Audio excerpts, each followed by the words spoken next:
नमस्कार दोस्तों, स्वागत है आप सभी का इन खबर यूपी पर।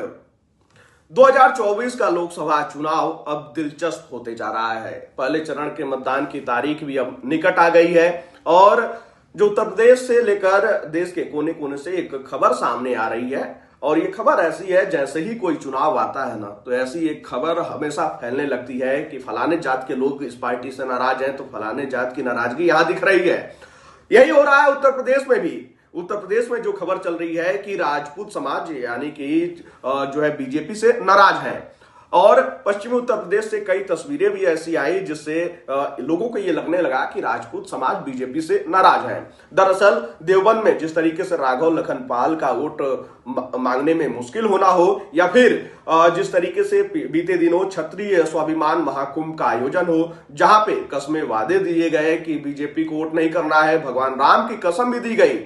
जरा अभी सुनिए कि क्षत्रिय स्वाभिमान महाकुंभ में क्या कुछ कहा गया। पूरे देश में भारतीय जनता पार्टी को कोई राजपूत वोट नहीं देगा। माता कुल देवी शाकुंभरी देवी, माता कुल देवी धनी माता भगवान श्री राम आपको सौगंध है कि जो भारतीय जनता पार्टी को हरावे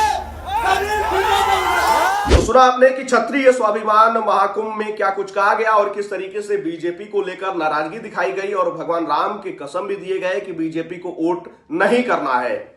इस बात की भनक जो है बीजेपी को भी लग गई है, यानी कि शीर्ष नेतृत्व को इस बात की खबर लग गई थी।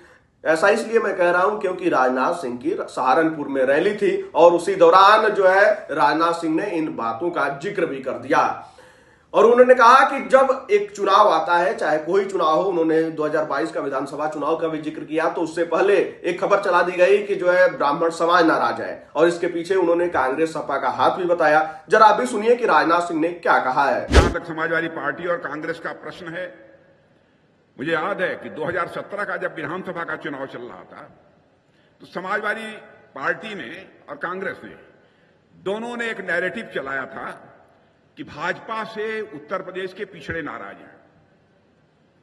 2019 में फिर इन लोगों ने एक नया नैरेटिव चला दिया कि ब्राह्मण नाराज है।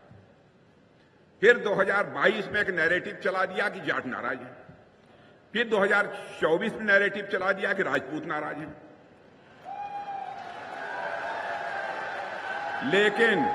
लेकिन इस बात पर भी था, लेकिन यह मानने को तैयार नहीं है कांग्रेस हो अथवा सपा हो, इनसे पूरी यूपी नाराज है मेरे बहनों भाइयों, इसमें भी कहीं दो मत।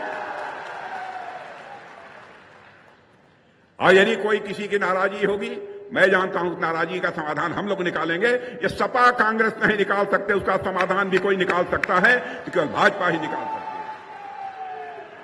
सुना आपने कि राजनाथ सिंह ने क्या कहा है और किस तरीके से वो बता रहे हैं कि राजपूत समाज नाराज नहीं है, इन लोगों से तो पूरा देश नाराज है। वहीं उन्होंने ये भी कहा कि जो है उनके पार्टी में जो लोग हैं, ऐसा नहीं है कि कोई दूध का धुला है, यहां भी गलत लोग हो सकते हैं, लेकिन जो है नाराजगी के पीछे उन्होंने सीधे तौर पे सपा और कांग्रेस का हाथ बताया कि जिस तरीके से ये एक नैरेटिव सेट कर दिया गया है। खैर, आपको बता दें कि जिस तरीके से नाराजगी निकलकर सामने आ रही है उसके कई सारे कारण हैं, चाहे वो वीके सिंह का टिकट कटना हो या फिर संगीत सोम और सुरेश राणा को लेकर नाराजगी हो। लेकिन बीजेपी इस बात को अच्छे तरीके से जानती है कि चुनाव आते आते यानी कि तारीख सामने आते आते जो है इन सब चीजों को कैसे सेट कर देना है। जिस तरीके से योगी आदित्यनाथ के द्वारा एक ही साथ मंच पर संजीव बालियान को लाना और फिर संगीत सोम को लाना, उसके बाद से जो है एक ये दिखाना कि जो है क्षत्रिय समाज नाराज नहीं है और चुनाव आते आते इन सब चीजों को सेट कर देना है। क्योंकि उत्तर प्रदेश में पश्चिमी उत्तर प्रदेश में 8 लोकसभा सीटें हैं जहां पे प्रभाव पड़ सकता है राजपूतों की नाराजगी का, तो सीधा सीधा असर पश्चिमी उत्तर प्रदेश पे आता हुआ नजर आ जाएगा। इसलिए बीजेपी जो है अच्छे से जानती है कि वो 8 सीटें बचानी हैं और इसके लिए बीजेपी जुट चुकी है। राजनाथ सिंह ने भी अपने रैली में जिक्र किया, योगी आदित्यनाथ ने भी मंच से एक नया संदेश दे ही दिया है कि राजपूत समाज नाराज नहीं है और लगातार इस तरीके की चर्चाएं तेज चल रही थी, तो हमने सोचा कि जरा आपको विस्तृत तरीके से इस पर जानकारी दी जाए। खैर, इस खबर में इतना ही। उत्तर प्रदेश से जुड़े तमाम खबर को देखने के लिए आप सब जुड़े रहें खबर यूपी के साथ। धन्यवाद।